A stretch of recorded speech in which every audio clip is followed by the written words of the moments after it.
Ini yang belum dijawab nih. Biar jadi buat publik juga ya. Nah, ini belum dijawab nih, yang tadi dari saksi Pandera itu. Logis nggak kalau kasus ini selama ini bergulir kalau nggak ada yang bantu?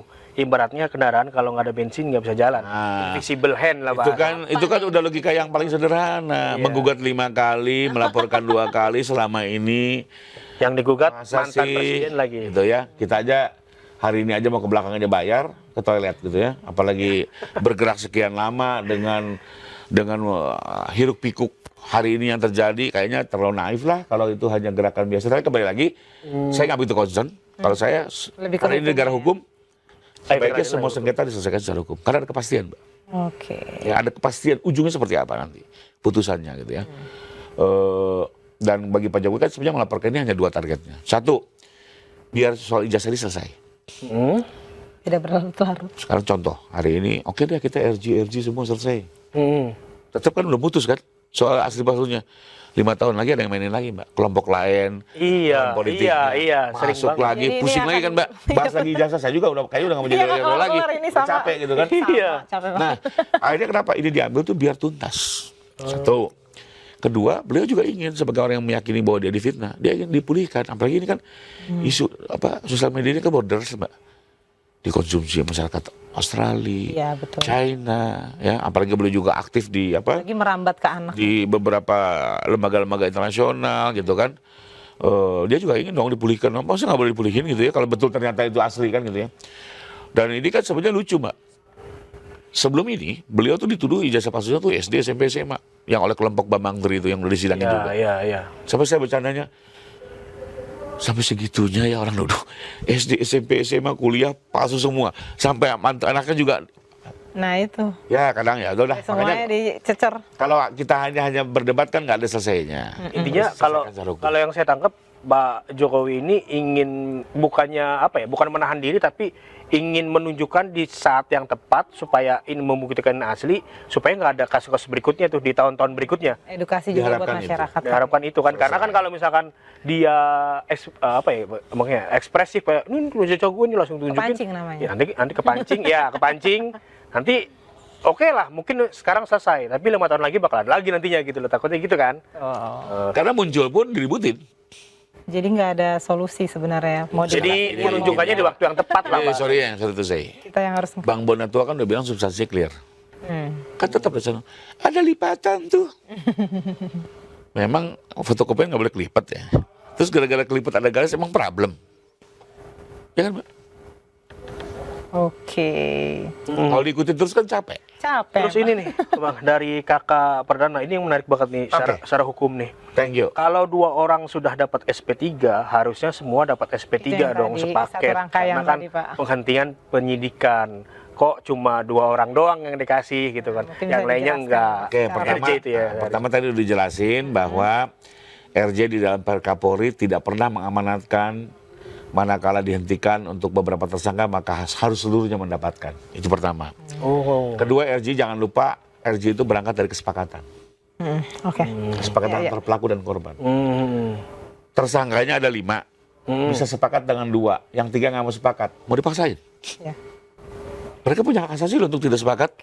Ininya Contoh, sepakat nggak sepakat ini ya? kan 5 nih. 2 menyatakan saya udah nggak mau lanjut. Yang 3 bilang saya masih yakin ini palsu, saya mau lanjut. Iya, itu kan kepentingan masing-masing. Masa mau dipaksa? Takutnya yang 2 ya walaupun Yang 3 ya, saya masih yakin ini palsu kok. Saya pengen ada di penjara. Lah, gimana sih? Kan maksudnya yang 2 nggak ada energi lagi, udah capek keseret-seret nantinya gitu kan? Nggak juga, kan yang dipisah. Karena tanggung jawab pidana itu kembali ke pribadi masing-masing. Tanggung jawab pidana itu tidak pernah kolektif kolegial.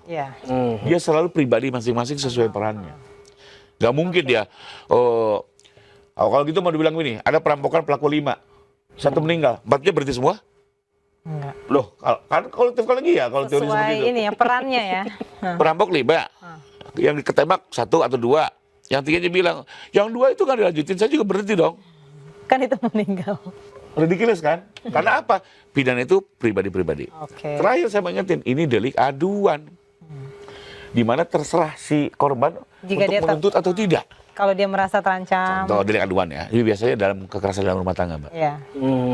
Ya, anak nampar ibunya. Ya, atau lempar batu sampai berdarah, berantem. Boleh ibu ini melaporkan, boleh tidak. Gak wajib juga harus dipenjara itu anak. Karena relasi keluarga ini kita harus dihormati, makanya dia masuk ke delik aduan. Oke. Nah, terserah ibunya dong. Aku mau maafin, nggak maafin, kasarnya gitu. Terserah Pak Jokowi dong. Gitu loh. Jadi dari beberapa alasan hukum tadi memang, terutama juga memang tidak pernah ada pasal yang bilang bahwa harus gugur semuanya ya. Karena itu, Iya. dan beberapa pasal dan logika hukum yang lain, maka memang beginilah adanya. Artinya Oke. yang dimaafkan, yang tetap lanjut, ya kita hormati. Kan dia masih tetap, pokoknya aku mau buktikan ini palsu, mau nggak kersok. Kan gitu. Oke, mungkin sekarang langsung aja closing statementnya Bang. Tapi closing statement-nya mungkin Apa lebih yang kayak gini mau nih. disampaikan? Kasih beberapa kalimat yang meyakinkan masyarakat bahwa ijazah Jokowi itu memang asli. Karena kan banyak keluhan bahwa ini nih ijazah Jokowi itu Banyak banyak yang minta ditunjukkan. banyak hal-hal kecil, detail-detail kecil yang terlalu banyak katanya. Tidak boleh foto, kacamata, Nah, hidung, kumis, segala macam yang itu. kecil yang kecil sebenarnya tapi banyak gitu kan. Nah, mungkin closing statement-nya yakinkan masyarakat bahwa itu tuh gimana nih? Jadi kembali lagi ya, karena kebetulan saya dikasih kesempatan untuk mengikuti isu ini sejak 2023 ya. Saya juga orang yang cukup concern mencari kebenaran. Karena saya pun jelek-jelek gini sebagai lawyer masih mengedepankan kebenaran. Tentu itulah amanah yang harus dikerjakan seluruh aparat penegak hukum. Nah, memang betul banyak isu-isu kecil, tapi kebetulan semua isu pun sudah terjawab semua. Soal kacamata akan terjawab nanti. Apa? Soal apapun yang menjadi soal materai akan terjawab. Apakah materi 100, 500 soal semua akan terjawab. Dan itu semua nanti akan disajikan dalam persidangan. Di waktu yang tepat. Di waktu Bukan tinggal sebentar lagi kalau ini P21 langsung. Sebentar lagi. Ya, after lebaran mungkin kalau ini P21. Semua akan terjawab, kenapa? Karena semua sudah didengar keterangannya, semua akan menjelaskan. Tidak hanya dari UGM, tidak hanya rektor, semua yang terlibat akan menjelaskan. Kenapa ada kacamata, ada peraturan wareknya nomor berapa, semua ditunjukin semua satu persatu. Jadi sebenarnya justru di sini akan banyak lesson learned lah. Nanti kalau betul nanti sidang, kita saksikan bersama, karena semua isu akan dijawab satu persatu. Ini harus dijawab semua, ya. Nggak boleh ada keraguan, ya. Nggak boleh sampai hakim mengambil keputusan dengan keraguan. Dan semua ini dijawab, karena itu mungkin teman-teman polisi juga mengumpulkannya selengkap mungkin agar semua pertanyaan bisa terjawab dan masyarakat bisa menyaksikan langsung.